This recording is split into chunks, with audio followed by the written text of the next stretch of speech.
प्रभु के सामने या गुरुदेव के सामने जाके ऐसे करना, एक हाथ से प्रणाम करना, ये सेवा अपराध माना गया। दोनों हाथ भगवान ने दिए, दोनों को जोड़िए, दोनों को जोड़कर सर झुकाइए, इससे तुम्हें कृपा प्राप्त होती प्रभु की। आप सभी को राधे राधे। आप वीडियो के इस भाग को स्किप करके भी श्री गुरु का प्रवचन सुन सकते हैं। आज के इस प्रवचन में श्री गुरु ने पूजा पाठ करने की सही विधि के बारे में बताया है। जब हम मंदिर या अपने घर पर प्रभु की पूजा करने जाते हैं या उनके दर्शन करने जाते हैं तो हमें कौन कौन सी सावधानियां रखनी चाहिए और प्रभु का दर्शन किस प्रकार करना चाहिए। अगर हम मंदिर में प्रभु के दर्शन करने जा रहे हैं तो हमारे कौन से काम हमारे लिए अपराध बन सकते हैं, इसके बारे में श्री गुरु ने इस प्रवचन में बताया है। तो ध्यान से सुनिए श्री गुरु के इन वचनों को और पुण्य के भागी बनिए। राधे राधे। प्रभु के सामने या गुरुदेव के सामने जाके ऐसे करना, एक हाथ से प्रणाम करना, ये सेवा अपराध माना गया। दोनों हाथ भगवान ने दिए, दोनों को जोड़िए, दोनों को जोड़कर सर झुकाइए, इससे तुम्हें कृपा प्राप्त होती प्रभु की। प्रभु की कृपा का क्या स्वरूप है? नाम में प्रेम होने लगे, जितेंद्रियता आने लगे, हृदय पवित्र होकर सबके सुख भावना में मगन होने लगे। ये प्रभु की कृपा। प्रभु या गुरुदेव के सामने जाकर प्रणाम न करना ये अपराध है। जय बार सामने जाए तय बार प्रणाम करे। अगर आप अस्वस्थ हैं, आपका शरीर काम नहीं कर रहा, तो हाथ जोड़कर सर झुका दीजिए, नहीं तो पंचांग या साष्टांग प्रणाम कीजिए। जय बार गुरुदेव से मिले, जय बार प्रभु के श्री विग्रह के सामने जाए तय बार प्रणाम करे। अगर अपनी कुटिया में भी प्रभु विराजमान है तो जय बार उनके सामने, इससे दासत्व पुष्ट होता है, प्रभु की कृपा प्राप्त होती है। प्रणाम करें। यदि आप अपवित्र हैं, शौच में गए हैं और वहां वैसे ही वस्त्र पहने हुए जिसमें आपने शौचालय में प्रवेश किया, शौच किया, उन्हीं वस्त्रों से अपवित्र दशा में प्रभु के सामने नहीं जाना चाहिए। इसीलिए हमारी बुद्धि मलिन हो जाती है, कोई सिद्धांत समझता ही नहीं।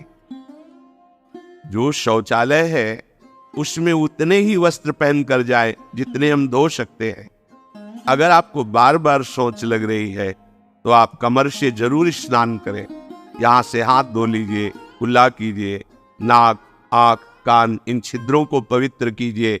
यदि आप ठाकुर सेवक हैं, भजन करने वाले हैं, ये पवित्रता नहीं रखेंगे तो जहां जो कुछ भी छुएंगे सब अपवित्र हो जाएगा और अपवित्र बुद्धि भगवान में नहीं लगती, ओ मलिनता छा जाती है। अब ये आज का जो नया समाज है, शास्त्र पवित्रता को जानता ही नहीं है तो स्वीकार क्या करेगा, और बिना पवित्र हुए हमारे विचार पवित्र नहीं होते। इसलिए कभी अपवित्र दशा में ठाकुर जी के सामने, श्री विग्रह के सामने जाना, सेवा सामग्रियों को छूना, ये अपराध माना गया है। 4 परिक्रमा हमारे प्रियालाल की होती है। कभी सामने परिक्रमा नहीं करनी चाहिए, जैसे सामने खड़े ऐसे घूम जाते हैं सामने, नहीं, ऐसा नहीं। प्रभु के सामने ऐसे नहीं घूमना, वहीं खड़े खड़े घूम गए 4, ऐसा नहीं। प्रभु को दाहिने करके प्रदक्षिण। अगर आप प्रभु को प्रणाम नहीं करते, परिक्रमा करते हुए या सामने घूमते, ये सेवा अपराध है। प्रभु के सामने गए मंदिर में और आप पैर फैला के बैठे, सामने ऐसे पैर फैला लिए, ऐसे फैला के, ये अपराध है। अपने आराध्य देव के सामने, अपने गुरुदेव के सामने पैर फैला के नहीं बैठा जाता। यदि आपके पैरों में कोई दोष है तो उतनी देर ही रुकिए जितनी देर आप खड़े दर्शन कर सकते हैं। सामने से हट जाइए, सामने पैर नहीं होने चाहिए आपके। प्रभु के श्री विग्रह के सामने बैठकर बात करना और उसमें झूठ बोल देना, ये दोनों अपराध है। प्रभु के दर्शन करने के लिए जब जाइए तो बोलिए मत किसी से, और कैसे हो, क्या है, कुछ नहीं, शांत, राधा राधा राधा। भैया बात करनी तो बाहर मिलना, यहां दर्शन, आप भी दर्शन कीजिए और हट जाइए उससे। अगर कभी कोई अपना पूज्य जन, बड़ा जन है, उनसे बात कर रहा है तो उसको कैसे कहें कि आप हट जाइए? तो जितनी बात हो भागवतिक हो और सत्य हो, क्योंकि वहां सत्य साक्षी देने की नहीं, प्रभु विराजमान है। वहां का झूठ तुम्हारे पुण्यों को नष्ट कर देगा। पहले भी जब कोई बात सत्य कहलानी होती थी तो कहा जाता था मंदिर में चढ़ के बोल दो, फिर हम दोबारा तुमसे नहीं पूछेंगे। वो हाँ चलो, तो मंदिर में बोल रहा है मतलब सत्य बोल रहा है। प्रभु के सामने झूठ बोलना या अन्य वार्ता करना ये अपराध है। प्रभु के श्री विग्रह के सामने जोर जोर से किसी को बुलाना, जोर से आवाज नहीं, स्वामी विराजमान है। अगर किसी को बुलाना भी है इशारे से, समीप जाके स्पर्श कर, चलो दर्शन करो। प्रभु के श्री विग्रह के सामने आपस में प्रापंचिक बात करना, अगर बात ही करनी, आज देखो कितना सुंदर मोर मुकुट है, आज देखो कितना सुंदर प्रभु का हार है, आज देखो कैसे मकरा का कुंडल है, आप देख रहे हो, प्रभु ऐसा लग रहा है मुस्कुरा रहे हैं, प्रभु देख रहे हैं। बस उनके विषय की बात करो तो करो, अन्यथा मौन। अगर आप बिहारी जी के सामने, राधा वल्लभ जी के सामने, राधा रमण जी के सामने कोई आपको धक्का दे रहा है, कोई आपको कटु व्यवहार कर रहा है, आप चुप रहिए।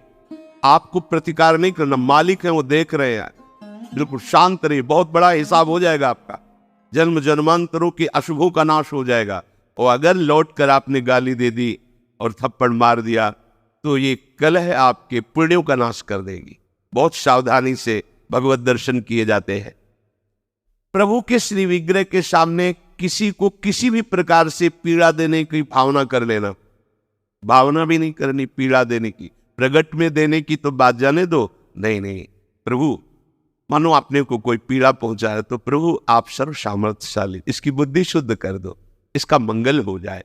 तो उसकी शुद्ध होगी कि नहीं, उसका मंगल होगा कि नहीं, प्रभु जाने। आपका मंगल हो जाएगा, आपकी बुद्धि शुद्ध हो जाएगी। प्रभु के श्री विग्रह के सामने किसी को आशीर्वाद देना, आप प्रभु के दर्शन कर ले गए, कोई आपको प्रणाम कर रहा, खुश रहो, जय हो जय, नहीं, देखना भी नहीं उधर, सीधे प्रभु की तरफ देखो। वहां कोई भी कहीं भी किसी को भी प्रणाम करो, प्रणाम प्रभु को हो रही है। आप बिल्कुल ये मानकर कि मेरे को प्रणाम कर रहा है उसको आशीर्वाद, बिल्कुल नहीं, प्रभु की तरफ केवल देखें। अगर किसी को ऐसे तो वो अपराध बनता है। और सेवा में आपके पास सामर्थ्य है पर आप साधारण चीजों से प्रभु की सेवा कर रहे हैं तो ये अपराध है। जैसे एक दिन कहा था कि ठाकुर जी के सामने तो चिरौरी रखवा दी और आप पूरा परिवार पकौड़ी हलवा से बाल भोग कर रहे हैं, ये अपराध है। ऐसा नहीं। यदि आपके पास नहीं है तो बाजरे की आधी रोटी से ठाकुर जी प्रकट हो गए धन्ना जी के यहाँ। प्रभु को नहीं चाहिए, वो तो विश्व का भरण पोषण करने वाले स्वयं विश्वात्मा है।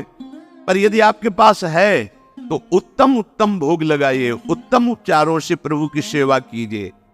ऐसा नहीं कि आप अपने लिए वस्त्र बहुत महंगे लाते हैं और प्रभु के लिए ऐसे साधारण कपड़े ले आए, अपने लिए अच्छी भोग सामग्री प्रभु के लिए ऐसे दुकानों में है। सुपारी किसके लिए लेना है, आपको खाना है तो अच्छी क्वालिटी की रखिए, और अगर पूजा के लिए लेना है तो जो कोई खाएगा नहीं वो रखी पूजा वाली। सूखे नारियल पूजा के लिए, टून का कपड़ा पूजा के लिए, ये ऐसा नहीं होना चाहिए। ये सेवा अपराध है। सेवा विग्रह में प्रभु आपके अधीन है। अगर सेवा विग्रह में आपने ऐसा बर्ताव किया जो नहीं होना चाहिए तो आपका हृदय कठोर हो जाएगा, आपकी भक्ति बाधित हो जाएगी। वैसे भी आसक्ति होनी चाहिए। जो सेवा विग्रह आपको प्राप्त हुआ उसमें आसक्ति होनी चाहिए। अच्छे से अच्छे पदार्थ देखकर मन ललचा जाए कि मेरी सामर्थ्य तो नहीं, पर अगर सामर्थ्य होती तो आज प्रभु को ये भोग लगाते, आज प्रभु को ये पहनाते, तो आप ये समझो आपको उसका फल मिल गया। चढ़ा नहीं पाए, समर्पित नहीं कर पाए, पर उसका फल आपको मिल गया क्योंकि आपने विचार किया ना, भावना की ना, और प्रभु भाव ग्रहण करते हैं। प्रभु को बिना अर्पित किए किसी भी वस्तु को खाना पीना यह सेवा अपराध है। यदि आप गुरुमंत्र लिए हो, ठाकुर सेवा विराजमान किए हो और आप बिना अर्पित किए पाते हैं तो अपराध है। प्रभु को निवेदन किए बिना कोई भी वस्तु खाना पीना ये सेवा अपराध है। और जो ऋतु में सबसे सुंदर फल है, जो अनुकूल मौसम के है, वैसे ही सेवा करनी चाहिए। सर्दी है, थोड़ा गुनगुना जल, वो पदार्थ भोग में लगाएं जो सर्दी दूर करते, क्योंकि आप जैसी भावना करेंगे प्रभु वैसा ही आपको अनुभव कराएंगे। प्रभु के श्री विग्रह के सामने पीठ करके बैठ जाना। सामने श्री जी विराजमान है तो उनके सन्मुख होकर के बैठिए या साइड में बैठिए, ठीक उनके सामने पीठ नहीं होनी चाहिए। अगर वहां गुरु जी पधारते हैं या गुरु स्वरूप महापुरुष कोई पधारते हैं तो श्री विग्रह के सामने से हट जाइए और दूर होकर के फिर उनको लक्ष्य करके प्रणाम कीजिए, पर सामने नहीं। श्री जी के सामने, श्री विग्रह के सामने किसी को प्रणाम न कर, श्री जी के सामने प्रणाम न करवाना और प्रणाम न करना, केवल श्री जी को प्रणाम करना। इन्हीं की कृपा से हमारा जीवन सतमार्ग में चलता है।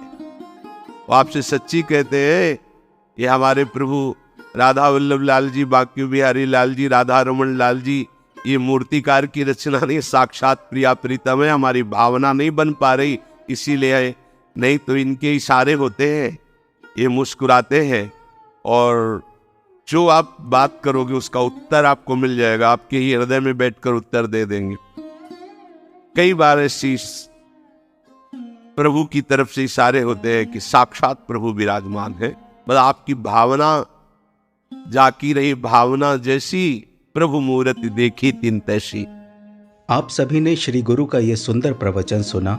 हमें उम्मीद है कि आपको इसे सुनकर बहुत आनंद आया होगा और श्री गुरु के इस प्रवचन से आपको बहुत कुछ सीखने को भी मिला होगा। श्री गुरु के इस प्रवचन से आपको क्या सीखने को मिला, आप चाहें तो कमेंट बॉक्स में लिखकर हमारे परिवार से साझा कर सकते हैं। और हाँ, राधे राधे लिखना मत भूलना। हम सब इसी तरह मिलते रहें श्री गुरु के सुंदर प्रवचनों के साथ, यही कामना है। राधे राधे।